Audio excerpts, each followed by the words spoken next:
ছবি আঁকতে গেলে মূলত ৩টি বিষয়কে সামনে রাখতে হবে। প্রথমত হচ্ছে কল্পনা। সেই কল্পনাকে বাস্তবে রূপ দেওয়ার জন্য বাস্তবে জ্ঞান রাখতে হবে। গভীর কল্পনা থাকলে কল্পনাকে বাস্তবে রূপ দেওয়াটাই হচ্ছে ছবি আঁকা। আর তারপর কি হচ্ছে হাতের কন্ট্রোল। যে কোনো ছবিকে আঁকতে গেলে সেই বিষয় সম্পর্কে আগে কল্পনা করে নিতে হবে। যার যত গভীর কল্পনা থাকবে সেই কল্পনার উপর বেস করে তার ছবিটা আঁকা হবে। সাপোজ আমি যদি একটা বলতে যাই যে আমি একটা পাহাড়ের নেচার প্রকৃতি একটা আঁকবো, সেটা কেমন হবে? আমি আগে কল্পনা করে নিতে পারি যে পাহাড় থাকবে, একটা ঝর্ণা থাকবে, দু চারটা গাছপালা থাকবে, একটা লেক থাকবে, একটা মেয়ে জল আনতে যাবে, সূর্য উদয় সেখান থেকে উঠবে। এইরকম যদি আমি একটা কল্পনা করে নিতে পারি, সেই কল্পনার উপর বেস করে আমি আমার ছবিটাকে আঁকতে পারি। যার যত গভীর কল্পনা থাকবে সেই কল্পনাকে বাস্তবে রূপ দেওয়াটাই হচ্ছে ছবি আঁকা। একদম সহজ ব্যাপার। তো চলে আসুন আমি কেমন করে ছবিটা আঁকছি। বন্ধ কর। এবার বলে দিই। তো আমি একটা মেয়ে আঁকছি। প্রথমত একটা যদি মেয়ে আঁকা যায় তাহলে কি করব? এই একটা সাপোজ একটা মেয়ে,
দেখা যাবে তো?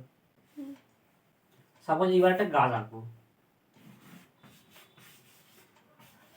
যার যত বেশি কল্পনা হবে সে তত সুন্দর ছবি আঁকতে পারবে।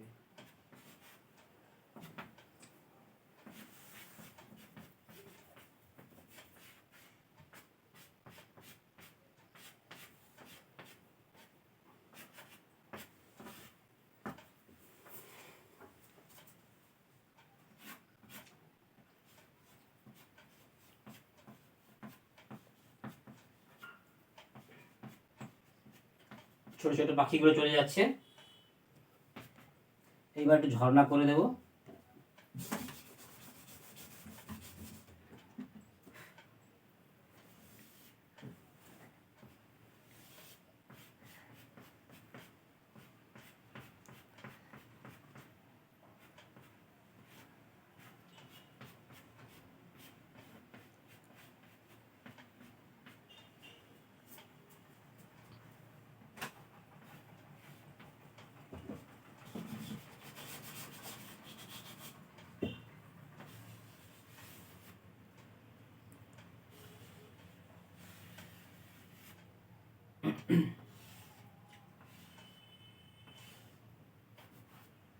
হুম,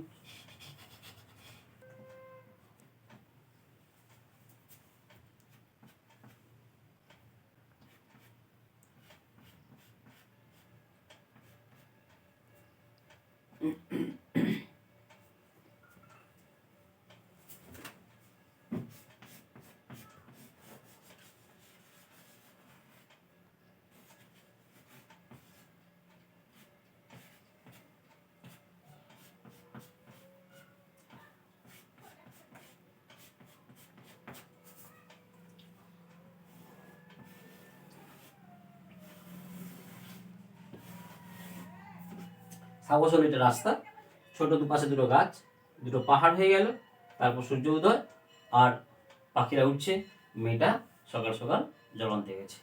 এইরকমভাবে যার যত বেশি কল্পনা হবে সে তার নেচার সেরকম আঁকতে হবে। যদি ভালো লেগে থাকে আমার চ্যানেলটাকে লাইক, কমেন্ট আর শেয়ার করবেন।